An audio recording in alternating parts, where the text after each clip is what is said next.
আমাদের একটা গুণ আছে বাংলাদেশে, সেটা হলো মাহফিল হলেই মেলা হয়। মাহফিল হলেই কি হয়? মেলা হয়। মেলা হলেই মহিলাও আছে, পুরুষও আছে, অর্থাৎ লেডিসও আছে, জন্ডিসও আছে। এর মানে হলো কিছু কিছু নিয়ে এমন সাজগোজ করে, ঠোঁটে লিপস্টিক, আলকাতরা, লেল পালিশ লাগায়, এরপরে মেলার মধ্যে তো গড়ে আর কয় কে না আমাকে বলবে আই লাভ ইউ।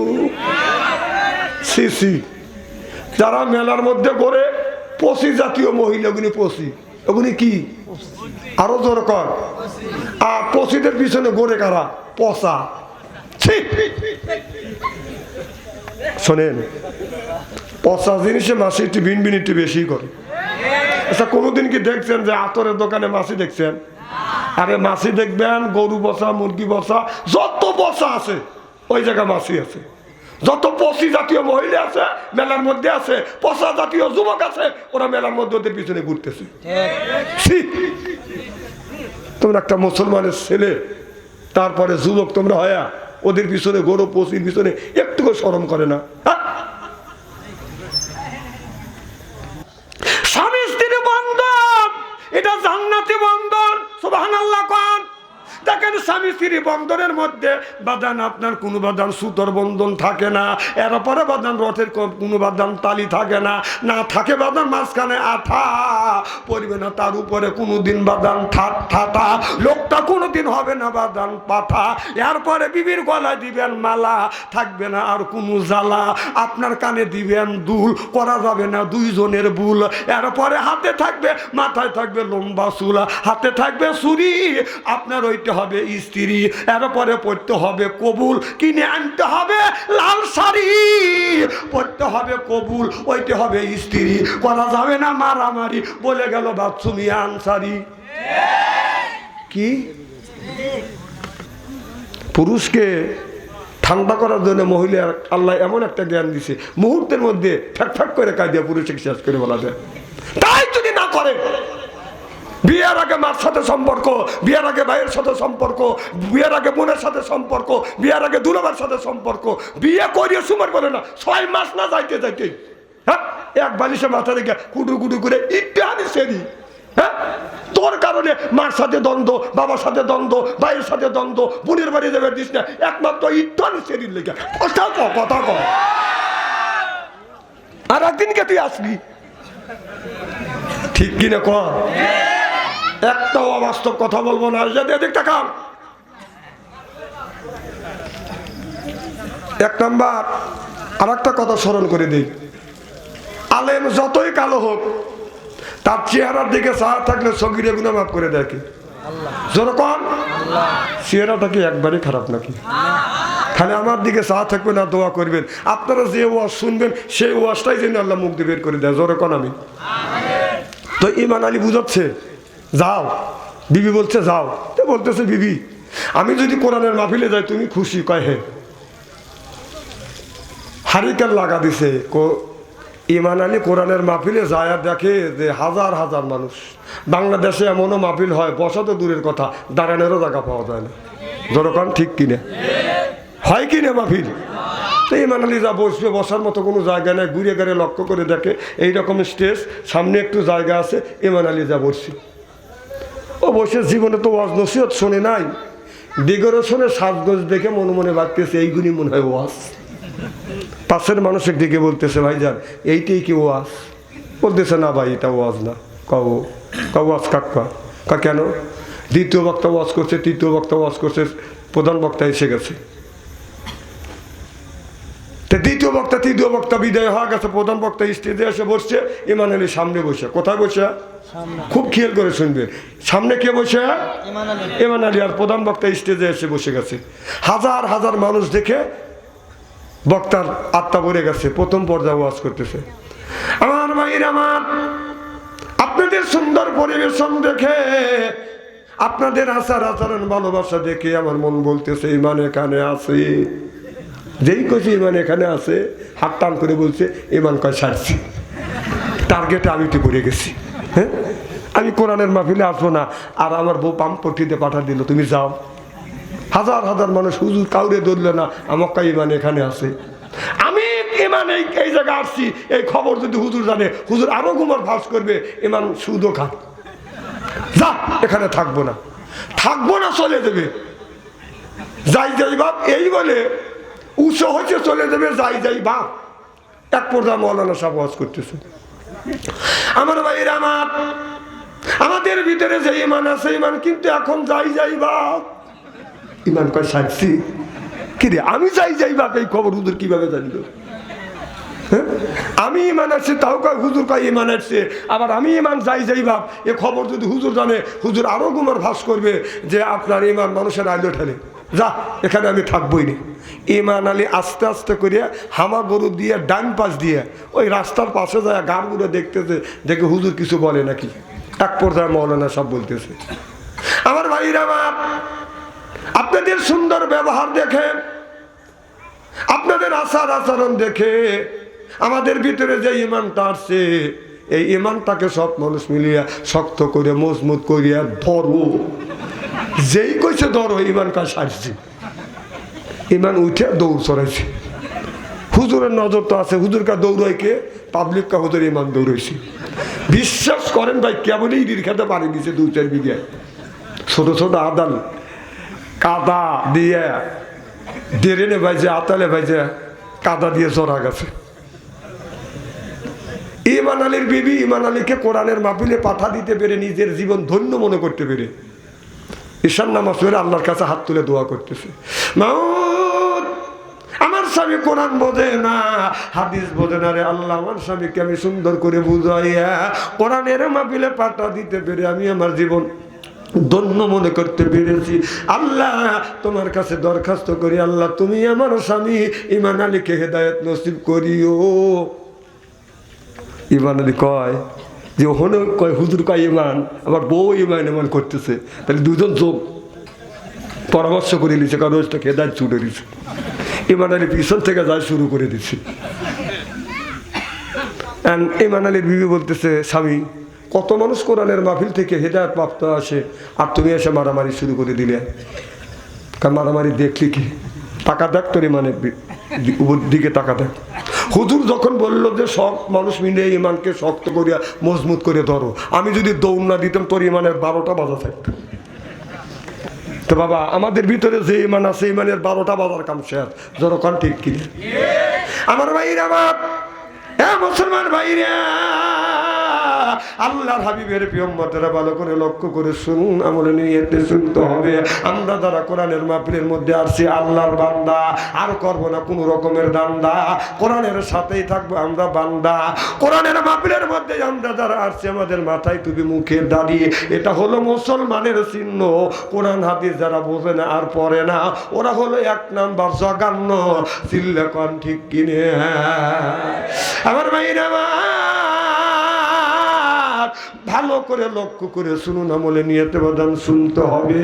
ও বাজার, এই কোরআনের মাহফিলের মধ্যে বাদান যারা আসবে আর যারা দুনিয়ায় নেক আমল গুণ করে যাবে, আল্লাহ বলে ইন্নাল্লাযিনা আমানু, ইন্না মানে নিশ্চয়ই আল্লাযিনা যিবা যাহারা ঈমান আনবে ওই আল্লাহর উপরে, ও আমিলুস সলিহাত, আর যারা নেক কাজ করবে।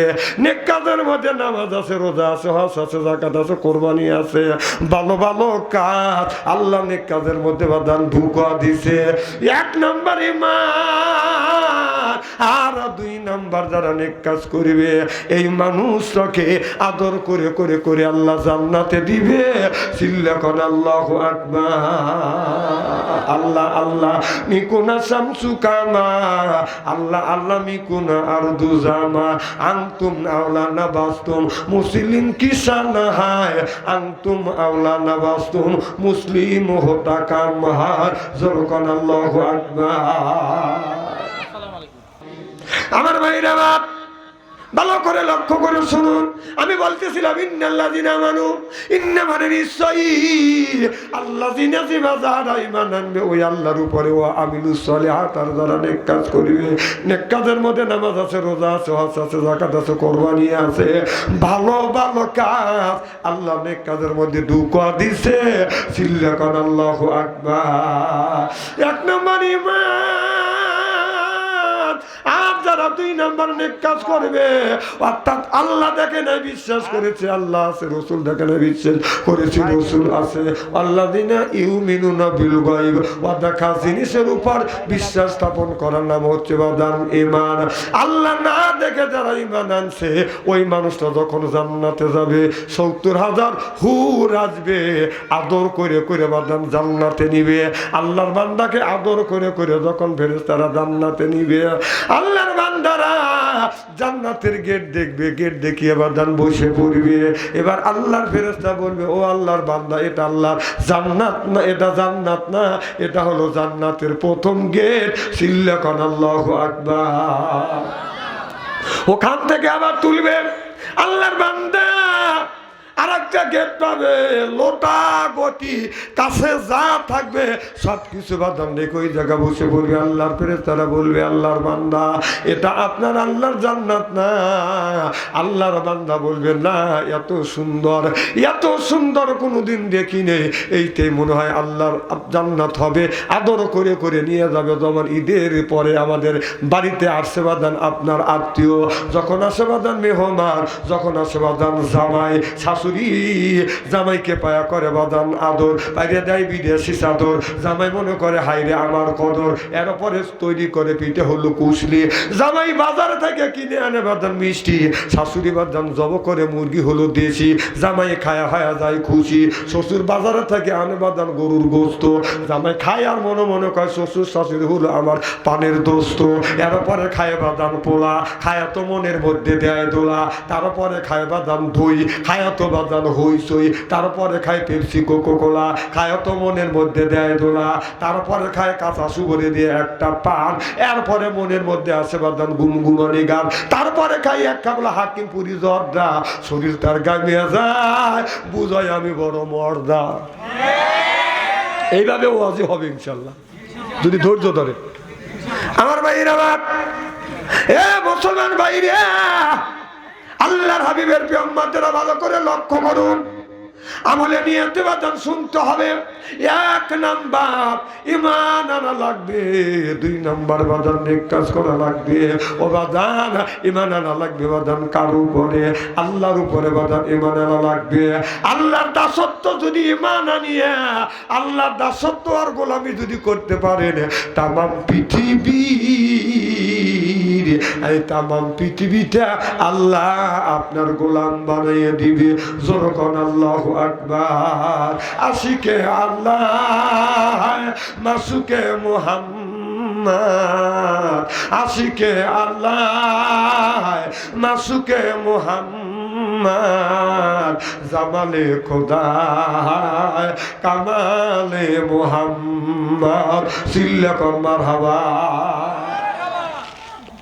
এই জমিনে মক্কা নগরে ছিল 1 নম্বর প্রেসিডেন্ট ছিলেন হযরত আবু বকর সিদ্দিক, উনি ছিলেন প্রেসিডেন্ট। আর ওমর ছিল আইন মন্ত্রী। যেরকম সুবহানাল্লাহ, কি মন্ত্রী? আইন মন্ত্রী। আইন মন্ত্রী হযরত ওমর, আবু বকর কার্যালয়ের কাজ শেষ করিয়া 2 জনে এক রাস্তা দিয়ে বাদান হাইটিয়া যায়। যাইতে যাইতে সামনে যে 3 রাস্তার মাথা আছে, একটা রাস্তা গেছে বাদান বাম দিকে, আর এক রাস্তা গেছে বাদান ডান দিকে, আর এক রাস্তা গেছে সামনের দিকে।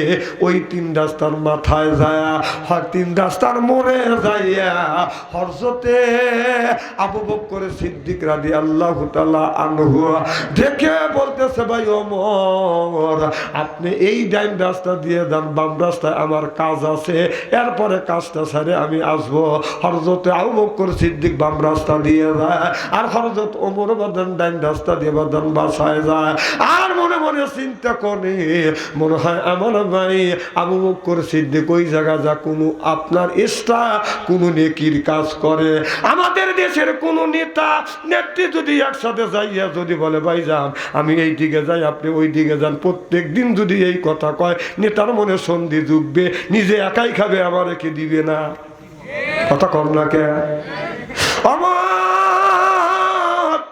মনে মনে মনে চিন্তা করতেছে, মনে হয় আমার ভাই আবু বকর সিদ্দিক ওই জায়গা বাড়তি আমল করতেছে। এইরকম দৈনিক কার্যকলাপ কাজ শেষ করিয়া দুইজন যখন যায়, আপনার ওই 3 রাস্তার মোড়ে যাইয়া হযরত আবু বকর সিদ্দিক যখন বাম পাশে যাবে, হযরত ওমর রাদিয়াল্লাহু তাআলা আনহু দেখে দেখে বলতেছি, আমিরুল মুমিনিন, খলিফাতুল মুসলিমিন হুজুর, আপনি প্রত্যেক দিন তো যান, আমাকে আপনি একাই কি সওয়াবের কাজ করবেন, আমাকে নিবেন না? সুবহানাল্লাহ বললেন না? দেখেন, যার যার মন, যেমন মন তেমন তার ইচ্ছা। বলতেছে আমাকে নিবেন না, খালি আপনি নেকির কাছে একাই করবেন। আর আমাদের দেশের নেতা যদি এরকম হইতো, খালি তুমি একাই খাবে আর করবে, আমাকে কিছু দিবে না, বাক শাক, কথা কয় না কেন? আর ঠিক আমার ভাইরা, আমার হযরত আবু বকর সিদ্দিক বললেন, এ ওমর, আমি যতদিন বেঁচে আছি এই কাজটা আমি করব, আমি মৃত্যুর পর এই দায়িত্বটা কিন্তু তোমার মাথার উপরে পড়বে। আল্লাহর কি শান! হযরত আবু বকর সিদ্দিক কিছুদিন পর দুনিয়ার থেকে বাদান বিদায় হয়ে গেল। হযরত ওমরের উপরে দায়িত্ব পড়ল। হযরত ওমর বাদান তখন আপনার অর্ধ পৃথিবীর প্রেসিডেন্ট হয়ে গেলেন, অর্থাৎ মদিনার প্রেসিডেন্ট হয়ে গেলেন। আইন মন্ত্রী হলো হযরত আলী রাদিয়াল্লাহু তাআলা আনহু।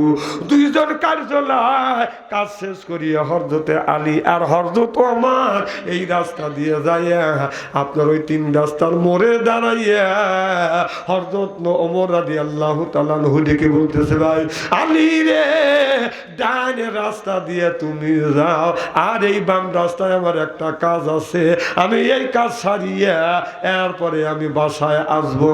হযরতে আলী মনে মনে চিন্তা করতেছে, বাড়তি মনে হয় ইবাদত করবার জন্য হযরতে অর্ধ পৃথিবীর প্রেসিডেন্ট ওমর বাদান যাচ্ছে, আলী এই দিকে যাচ্ছে, মনের মধ্যে বাদান এইরকম এতটুকুন বাদান দিতে দ্বন্দ্ব করে না। হযরত ওমর আস্তে আস্তে বাম রাস্তা দিয়ে যায়, লক্ষ্য করে দেখে একটা লোক বাদান দাঁড়িয়ে আছে। লোকটাকে ডেকে বলে, ভাই যান, আপনার বাসা কি এই এলাকা? কয়, বাসা এই এলাকায়, মানে বাড়িটাই হলো আমার এই জায়গা। বলে, এই জায়গাকে কোনোদিন হযরত আবু বকরকে যাওয়া দেখছেন? বলে, হ্যাঁ দেখেছি, আবু বকর সিদ্দিক প্রত্যেকদিন এই রাস্তা দিয়ে যাইতেন। হযরত ওমর বলে, রে ভাই, আবু বকর সিদ্দিক কোন জায়গা যাইতো? কয়, আমি দেখছি ওই যে জঙ্গলার ভিতরে যুক্তি যুক্তি আপনার একটা ঘর দেখা যায়, কুড়িয়া ঘর দেখা যায়, ওই ঘরের মধ্যে একটা কুষ্টি রোগের মানুষ আছে, ওই জায়গা পর্যন্ত যাওয়া দেখছি, তারপরে কি হয় তা আমি জানি না।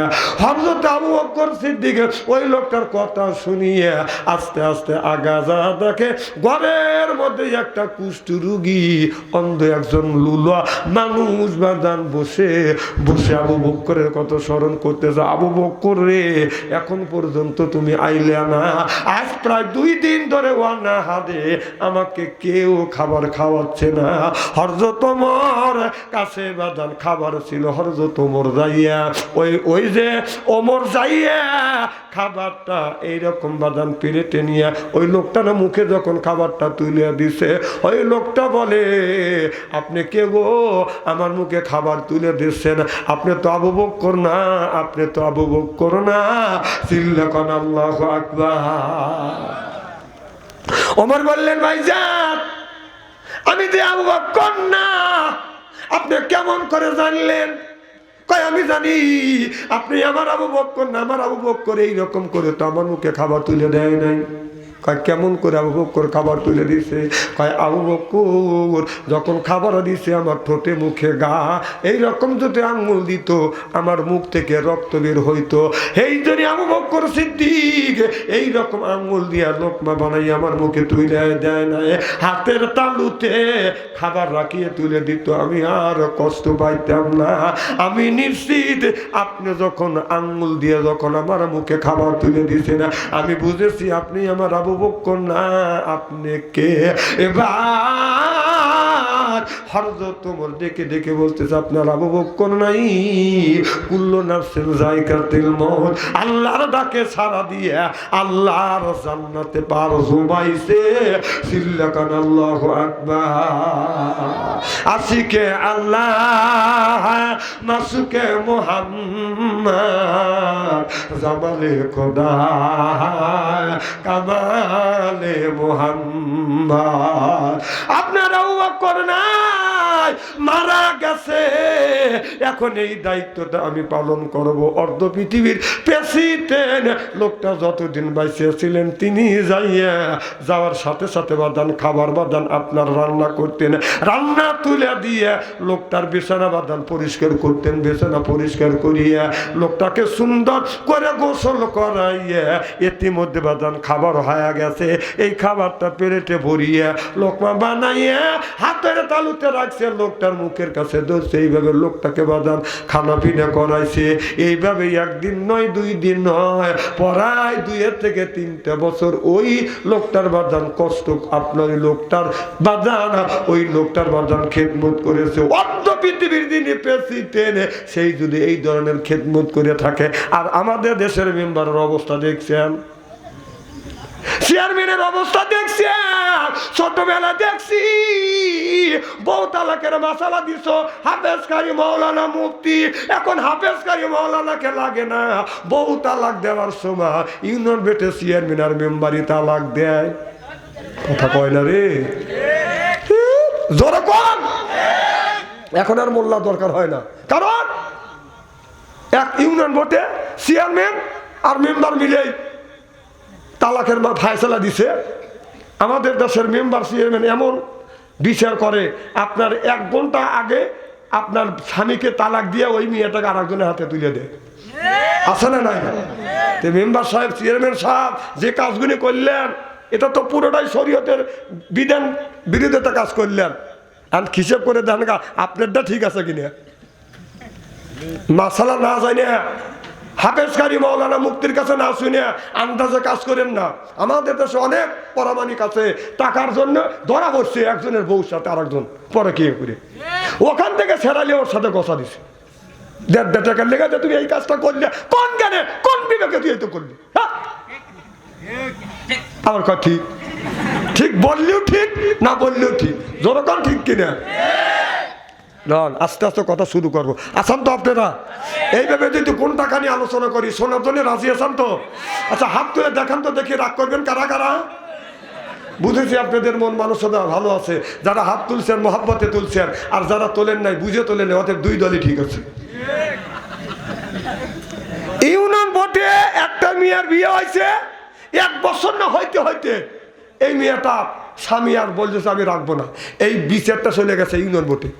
তো আলেম হাফেজকারী নাই। তখন মেয়েটাকে যখন টিপসই দেওয়া হয়েছে, তালাক হচ্ছে স্বামী স্ত্রীর ভিতরে, তখন মেয়েটা কাঁদতেছে। সুন্দর মানুষ তো, জাল্লা এক বিয়ে হয়েছে 1 বছর না হইতে হইতেই স্বামী আমাকে তালাক দিল।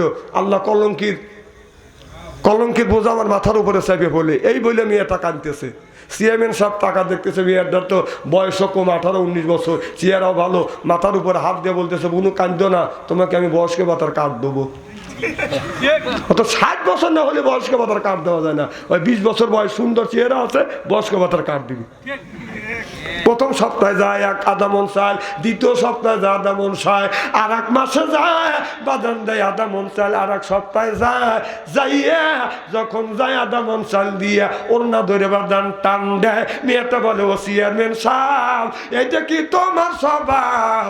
চাউল দেওয়ার কথা কইয়া আসল ধরে মারো টান।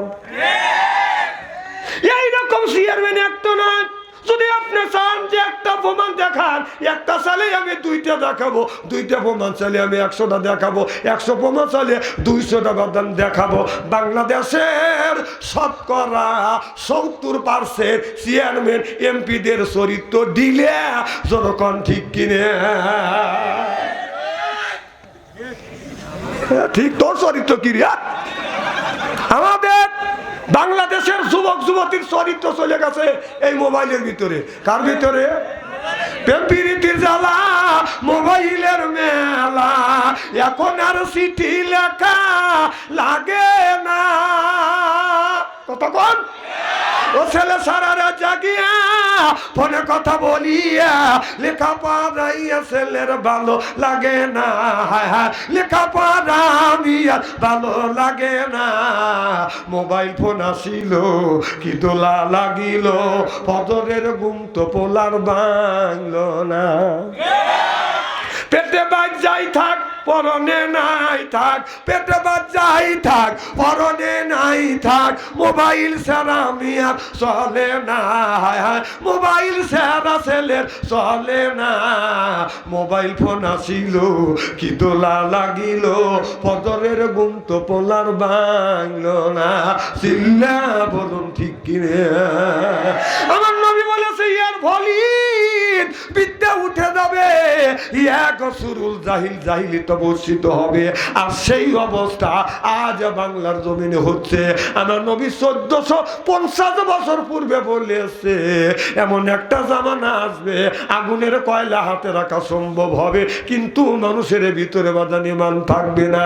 এই জিনিসটা পড়িয়ে, হাদিসটা পড়িয়ে আমি রিসার্চ করতে লাগলাম, গবেষণা করতে লাগলাম। আমার নবীর কথা মিথ্যে হবে না। নবী বললেন আগুনের কয়লা হাতে রাখা সম্ভব হবে, কিন্তু ভিতরে ঈমান থাকবে না। আমি গবেষণা করলাম কিভাবে আগুনের কয়লা হাতে রাখবে। গবেষণা রিসার্চ করতে করতে আমার কাছে ধরা পড়ে গেছে, আপনার আজ 10 থেকে 15 বছর আগে ধরা পড়ছে আগুনের কয়লা হলো বাজার মোবাইল। মানুষের ভিতরে বাজার ঈমান নাই, চিল্লা কন ঠিক কিনে।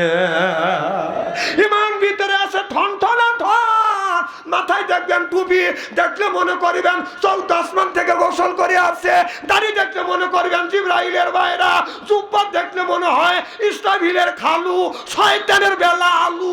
কথা কয় না, কথা নয় না।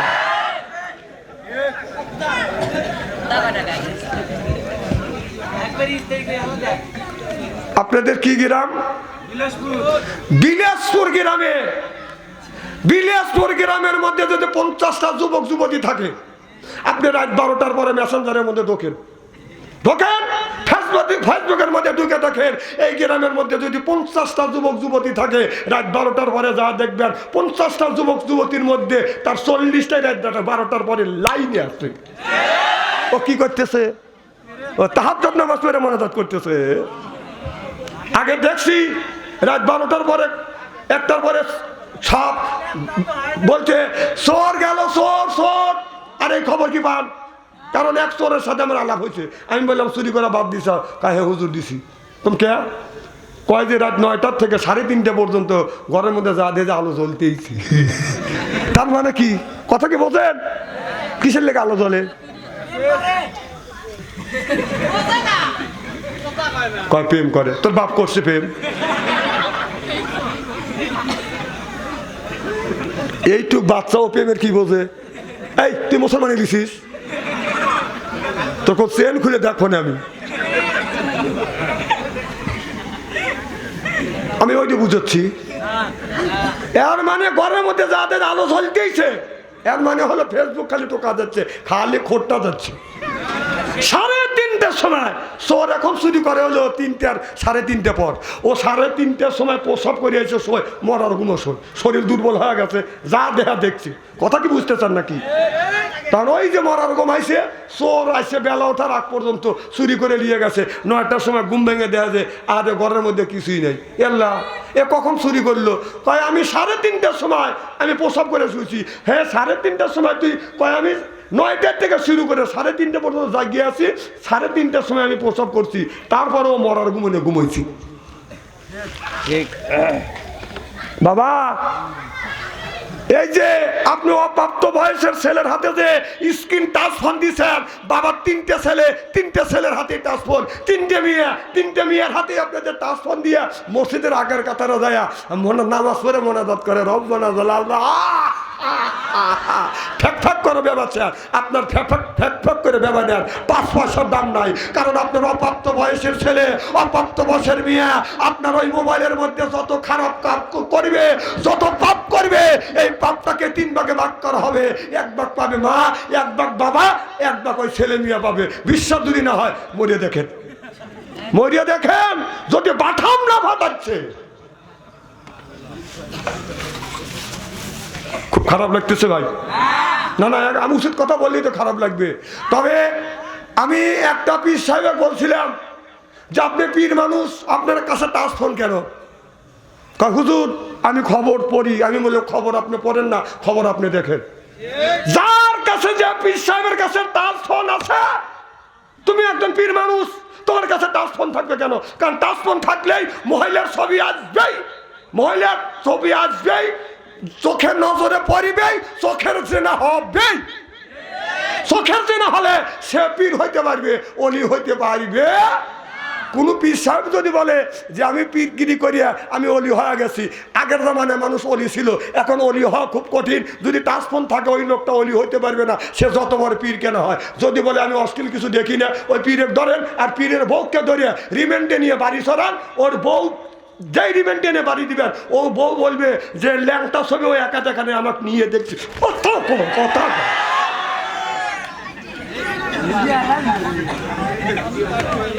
বন্ধামি জায়গা পাও না, তাই না? ভালো, আর তোদের কারণে দেশে গজব। এই ওয়াজ কোনো বক্তা করবে না, করা লাগে আমার। কয় যে হ্যাঁ এই হক কথা বলে না, আকাশ দিয়ে উড়িয়ে যেতেছে তোকেই ওয়াজ করবে কছে। হ্যাঁ, রাস্তা দিয়ে একটা যুবক হাইটে যাইতে যাইতে পোশাকের চাপ দিছে, প্যান্টের তোমার কাজ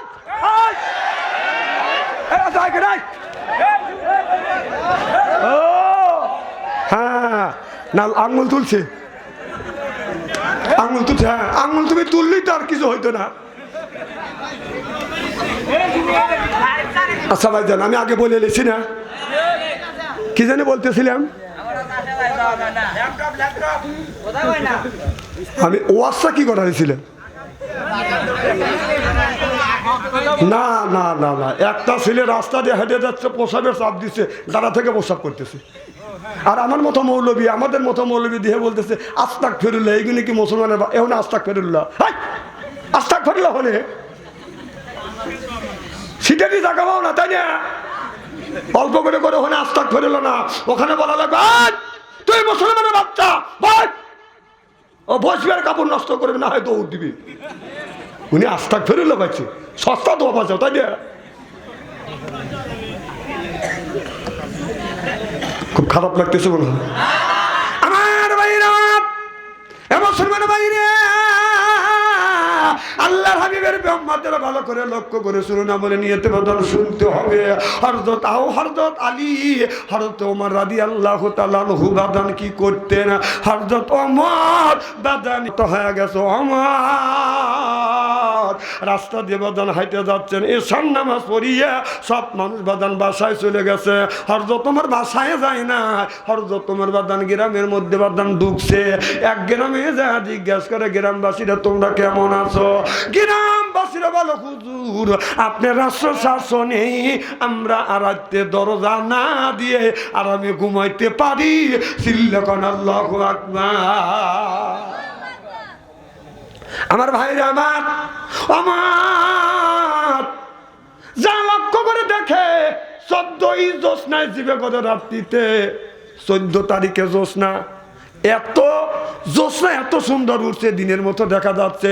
লক্ষ্য করে দেখতেছে, হযরত ওমর লক্ষ্য করে দেখেই একটা যুবতী মহিলা এরকম করে টাচ টাচ করে বাদান হেলে দুলে যায়। মিয়া মনে হয় মিয়া তার অন্তরের মধ্যে মনের মধ্যে বাদান কোনো ভয় না। অর্ধ পৃথিবীর প্রেসিডেন্ট মনে মনে চিন্তা করতেছে, আল্লাহ আমার রাস্তায় একটা যুবতী মহিলা টাচ টাচ করে হাইটে যায়, আল্লাহ আমার মনে হয় এই রাষ্ট্র চালনার মধ্যে ত্রুটি হয়ে আছে। হযরত ওমর মেয়েটার দিকে বাজান আস্তে আস্তে আগা যায়, যাইতে যাইতে সামনাসামনি যখন হয়ে গেলেন, মেয়েটা নজর করে দেখে একটা যুবক আমার দিকে আগা আসছে। এবার মেয়েটার বাদান আপনার মগজের মধ্যে বাদান ধরে গেল, আল্লাহ এই গভীর রজনীতে আমি প্রত্যেক দিন গেছি, মাঝে মধ্যে গেছি, কিন্তু কোনোদিন কোনো যুবকের হাতে পড়ি না। আল্লাহ একটা যুবক উষা না বাসিহারা, হযরত ওমর ছিলেন বাদান অনেক উষা। আপনার ওই যুবতীর দিকে যখন আসতেছে, মেয়েটা মনে মনে চিন্তা করতেছে, আল্লাহ ওমরের রাস্তায় বসবাস করি, কোনোদিন রাস্তার ভিতরে কোনো যুবকের সামনে পড়ি না। আল্লাহ গভীর রাত, রাত বাজে 12টা, গভীর রাত, গভীর রজনীতে আল্লাহ মাঠের মধ্যে একটা যুবকের সামনে পড়ে গেলাম। আল্লাহ মনে হয় আমি আর আমার চরিত্র নামে সার্টিফিকেট স্বামীটা আমি ধরে রাখতে পারবো না। আল্লাহ, হাতে ছুরি আছে, যদি ছিনতাই করে নিয়ে যায় দুঃখ নাই।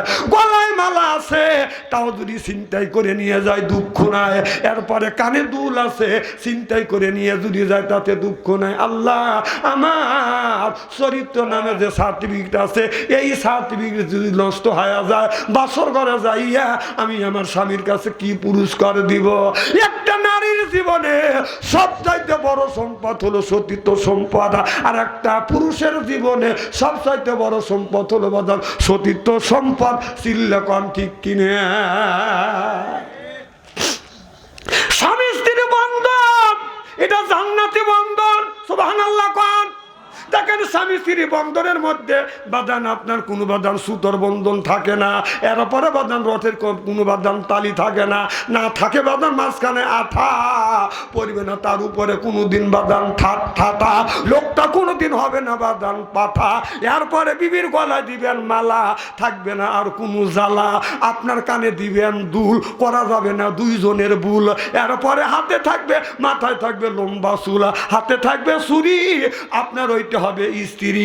এরপরে পড়তে হবে কবুল, কিনে আনতে হবে লাল শাড়ি, পড়তে হবে কবুল, ওইটা হবে স্ত্রী। করা যাবে না মারামারি, বলে গেল বাথরুমি আনসারি। কি খুব খারাপ লাগতেছে? চলবে তো? নারাই তাকবীর। হলো না? তাকবীর হবে দুইটা। আমরা ছোটবেলায়, আমার মহাতামিম ভাই এখানে আছে, আমরা ছোটবেলা ফুটবল খেলছি, 72 বিবাহিত, তাই খেলছি না ভাই? আপনারা খেলেন নাই? কথা টিকান খেলেন নাই? এখনো খেলে। যে ফুটবলের ভিতরে একটা নেকু নাই। আল্লাহ বরত্ব বলে লিল্লাহে তাকবীর, আল্লাহ বরত্ব বলে একটা তাকবীর হবে। এই তাকবীরের মধ্যে লক্ষ নেকি দিবে কে? তাকবীর হবে দুই ভাগে ভাগ। একটা হলো অবিবাহিতদের তাকবীর, আর একটা হলো বিবাহিতদের তাকবীর। যারা বিয়ে করছেন তাদের জবান বন্ধ থাকবে, আপনারা তাকবীর দিবেন না, খেলা আপনাদের আছে। আর যারা বিয়ে করে নাই তাদের একটা তাকবীর হবে ইনশাআল্লাহ। হ্যাঁ, যুবকটা ঠিক আছে তো ইনশাআল্লাহ?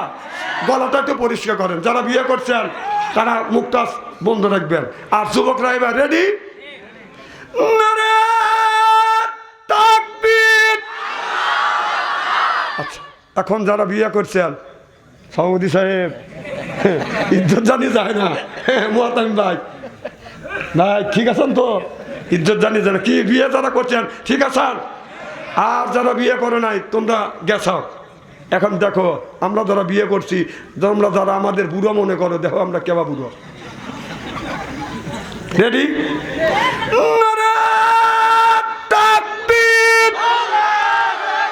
বিবাহিতরা জয়যুক্ত হয়েছে, অবিবাহিতরা পারে কি? আবার না না, তা আমি দিতে পারবো না। একবার বলো না, কায়া করতেছ তাই না? বিয়ের তোরা অবিবাহিতদের গোল দিয়ে ওরা মানে না, অথচ ওদের বাপ আমরা। না, আর একবার না, দেরি আছে। কি জানি বলতেছিলাম? আমার ভাইরা, আমার মেয়েটার দিকে যখন আগা যায়, মেয়েটা মনে মনে চিন্তা করে, আল্লাহ জীবনে এই রাস্তা দিয়ে অনেক গেছি, কোনো যুবকের সামনে পড়িনি। আল্লাহ আমার চরিত্র নামে, আল্লাহ আমার চরিত্রকে তুমি হেফাজত করিও, এই যুবকের হাত থেকে তুমি বাঁচাও। একটা নারীর জীবনে সবচাইতে বড় সম্পদ হলো চরিত্র সম্পদ। একটা পুরুষের জীবনে সবচাইতে বড় সম্পদ হলো বাদন চরিত্র সম্পদ। আল্লাহ, এখন পর্যন্ত আমার বিয়ে হয় না, মাওলা আমার যেদিন বিয়ে হবে, আজকে যদি আমি চরিত্রটা যদি হারিয়ে ফেলি, আমার ইজ্জতটা যদি নষ্ট হয়ে যায়, আল্লাহ বাসর ঘরে যাইয়া আমি আমার স্বামীর কাছে আমি কি পুরস্কার দিব? আমার স্বামীকে কি দিয়ে খুশি করব, সন্তুষ্ট করব? একটা পুরুষ বাসর ঘরে যাইয়া নিজের সতীত্বটা বিবিকে দিয়ে বাদান বিবিকে খুশি করে। একটা মহিলা বাসর ঘরে যাওয়া বাদান কি দিয়ে এই স্বামীকে খুশি করবে? যা বলে, স্বামী রে, আমার 18-19 বছর 20 বছরের সতীত্ব আমি হেফাজত রাখছি, আজকে থেকে এই সতীত্ব আমি আপনার কাছে, আমার ইজ্জত মান সম্মান সব আমি তোমারে দিয়ে দিলাম। চিল্লাখন আল্লাহু আকবার। আল্লাহর রে আজকে যদি এইটা যদি আমি হারিয়ে ফেলি, বাসর ঘরে যাইয়ে আমি আমার স্বামীকে আমি কি দিয়ে দিব? এখন আজকে বর্তমান যুগে আমাদের যুবকের চরিত্র বাজান মোবাইলে শেষ। কি কি জোর কর, আওয়াজ হলো না বাবা, ধরা খাওয়া গেছাও। সারা বাংলাদেশ ঘুরি বাথম ফোন লিয়ে ঘুরি, আমার টাচ লাগে না। আর তুমি 12 বছরের ছেলে, তোমার টাচ ফোন লাগে। হ্যাঁ, যারা টাচ ফোন ব্যবহার করেন তাদের অনেক কাজ থাকে। তোর 12 বছর বয়স, এ পর্যন্ত কালো জিরার দাম তোর মা বাপ দোকানে শোধ করে নাই, তোর হাতে টাচ ফোন কেন?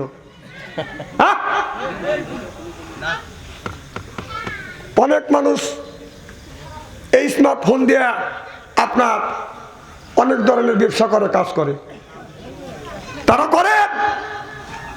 আর বয়স এই ছেলের হাতে আপনি কেন টাচ ফোন দিচ্ছেন? ছেলেকে পাপ করার জন্য বাধ্য করতেছেন। আল্লাহ বলেন, ইয়া আইয়ুহাল্লাযিনা আমানু, ও হে যারা ঈমানের বিশ্বাসী, কু আনফুসিকুম ওয়া আহলিকুম নারা, নিজে বাঁচো, তোমার আহল পরিবারকে বাঁচাও। কথা কার? আল্লাহ বললেন নিজে বাঁচো, তোমার আহল পরিবারকে বাঁচাও। আজকে নিজেও বাঁচলাম না, আর আহল পরিবারকে বাঁচাতে পারলাম না। হযরত ইব্রাহিম আলাইহিস সালাম আল্লাহর কাছে বলেছিল, রব্বি হাবলি মিনাস সলিহিন, আল্লাহ একটা নেক বেটা দে। আল্লাহ তার একটা নেক বেটা দান করলেন। আমরা যেটা জন্ম দিছি এটা বেটা না ফেটা, শয়তানের যেটা রাস্তা দিয়ে যাই বাজান বাজাইলে এটা বেটা, কিয়ামতের দিন খাবে যাটা বেটা। আহলাতুকুম ফিতনাতুম, বেটা বিটি হচ্ছে বাজান পরীক্ষার বস্তু। বেটা বিটির কারণে মা বাবা নামাজ পড়ে রোজা রেখে হজ করে যাকাত দেওয়ার পরেও কিয়ামতের ময়দানে ফেরেশতারা হাতে পায়ে রশি লাগাইয়া জাহান্নামে নিয়ে যাবে। জোরকান নাউযুবিল্লাহ। একটা মিয়া রাস্তা দিয়ে আপনার স্বাধীনভাবে যাইতে পারে না।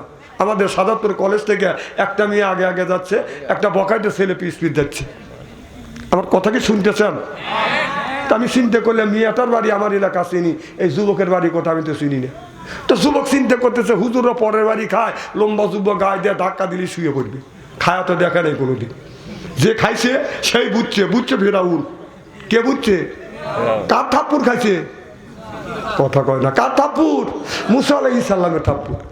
আমার ভাইরা, আমার কেমন করে থাপ্পুর খাইল আসিয়া আর ফেরাউন এক জায়গা বসে বাদান গল্প করতেছে। এবার ফেরাউন বলে, বিবি আসিয়া, এই এলাকার মানুষ আমাকে আল্লাহ বলে মানে, খোদা বলে মানে, আনা রব্বুকুমুল আলা, তুমি আমাকে খোদা বলে মানো। এবার আসিয়া বলে, মানুষ তোমাকে খোদা বলতে মানতে পারে, আমি তোমাকে খোদা বলে মানবো না। তুমি খোদা না, এই জমিনের মধ্যে তুমি হলে সবচাইতে বড় গাদা। তা হচ্ছে তোমার হুকুমে, সূর্য ওঠে কি তোমার হুকুমে। এই যে নদীর পানি করে প্রবাহিত হচ্ছে, এই পানিতে পূর্ব দিকে বাদান আপনার জোয়ারটা যাচ্ছে, স্রোতটা যাচ্ছে, স্রোতটা ঘুরাইয়া তুমি আবার পশ্চিম দিকে করো।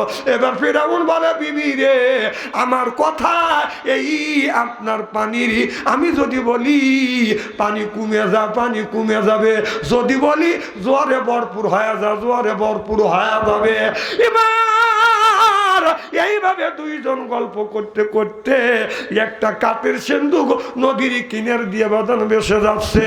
আসিয়া ফেরাউনকে ডেকে ডেকে বলতেছে, স্বামী রে, তুমি যে খোদা বলে তুমি খোদা বলে যে ঘোষণা দিয়েছো, ওই যে কাঠের সিন্ধুক নদীর কিনার দিয়ে ভেসে যাচ্ছে, তুমি যদি খোদা হয়ে থাকো তাহলে এই কাঠের সিন্ধুকে নদীর কিনারে ভিড়ে আনো। এবার তোমার সাঁতার কেটে যাওয়া যাবে না, অন্য মানুষ হয়ে যায় ধরে আনতে পারবে না। এখান থেকে বসিয়ে ডাক দাও, যদি খোদা হয়ে থাকো কাঠের সিন্ধুকে এই জায়গায় আসবে। এবার ফিরাউন ওই জায়গা বসিয়ে বলে, সিন্ধু করে আমি এই জমিনের প্রতিষ্ঠিত খোদা, আয় আয় আমার কাছে আয়। ফিরাউন ডাকে, আর কাঠের সিন্ধুক কিনারে আসে না। চিল্লাকান আল্লাহু আকবার। আসিয়া বলে, স্বামী তোমার কিন্তু খোদাইগিরি শেষ।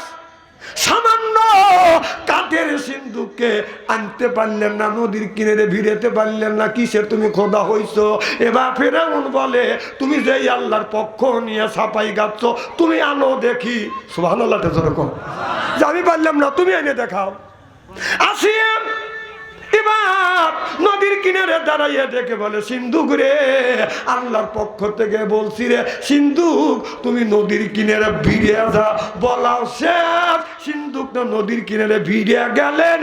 চিল্লাকার আল্লাহু আকবার, আল্লাহ আল্লাহ মিকুনা শামসু কামা, আল্লাহ আল্লাহ মিকুনা আরদু জামা, আনতুম আওলানা বাস্তুম মুসলিম কিসানা হায়, আনতুম আওলানা বাস্তুম মুসলিম হতা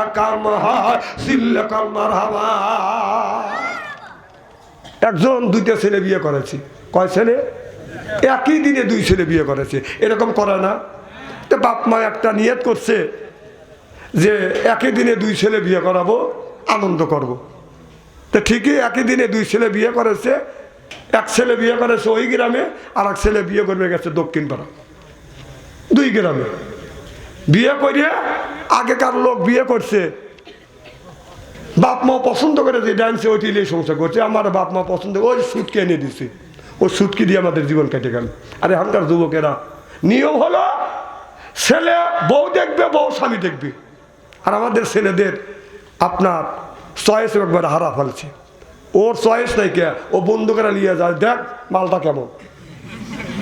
না না, তোর চয়েস রুচিবোধকে হারা ফেলছিস নাকি? যাক দিয়ে তুই সংসার করবি, সে তোক দেখবে, তুই তাক দেখবি। কথা কয় না? এই জন্য অপ্রাপ্ত বয়সে যে ছেলেরা আছে, এই যুবকরা আছে, এই যুবকদেরকে তাড়াতাড়ি বিয়ে করা দেয়। আমি কি কালকের কথা বলতেছি নাকি? তাও জাহান্নামের হাত থেকে বাঁচবে। কারণ ওই মোবাইলে যখন বিয়ে করিয়ে নিয়ে, এখন তো মোবাইল বউ তো নাই, এই যে কাইটাও শুইলো, খালি দেখেই যাবি। আর বউ যদি থাকে, ও যদি মোবাইল কাইতেও দেখে, তখন বউ বলবে তো আমার টাকা, আমার দিকে টাকা। হ্যাঁ, তুই আনছিস আমাকে, তুই আমাকে দেখা বাদ দিয়ে দেখতেছিস, ওর কাছেও যা আছে আমার কাছেও তাই আছে, এই দিক টাকা।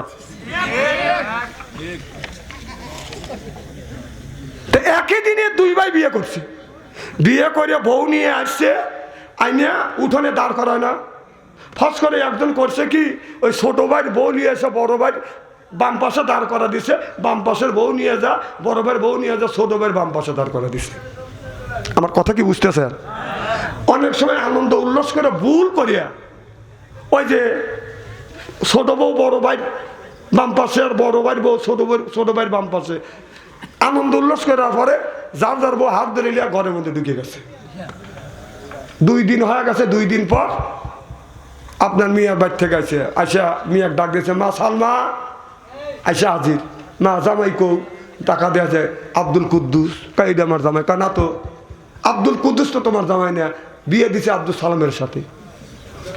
এর বাবা, আর ওই মিয়ার বাবা এসে বলতেছে, আমি তো এই ছেলের সাথে দিই নেই, আমি আব্দুল সালামের সাথে বিয়ে দিই নেই, আমি মিয়া বিয়ে দিছি কুদ্দুসের হাতে। আবার সে বলতেছে আমি কুদ্দুসের সাথে মিয়া বিয়ে দিয়ে নেই, আমি মিয়া বিয়ে দিছি আব্দুল সালামের হাতে। 2 দিন 2 রাত হয়ে গেছে। এখন কোন, এখন কি অবস্থা? ওয়াজটা কি করবো না রাখবো? কথা কয় না। আমার ভাইরা ভালো করে লক্ষ্য করে শুনুন। এবার 2 জনের মধ্যে চিন্তা করলেন, বউটা বাদান উল্টো পাল্টা হয়ে গেল, গ্রামের মধ্যে বাদান দ্বন্দ্ব বাদান শুরু হয়ে গেল। আর একটা কথা বলি, বলবো কি? আমি ওয়াজ করবো, আপনারা শুধু শুনবেন। রাজি? একই দিনে একটা মেয়ের বিয়ে হয়েছে, 6 মাস ধরে বিয়ে হয়েছে, 8 মাসে গর্ভবতী। হ্যাঁ, আমি যতক্ষণ করবো এখন এতক্ষণই করবো নি। মার হবে একটা জোরে কর। কি জানি বলতেছিলাম?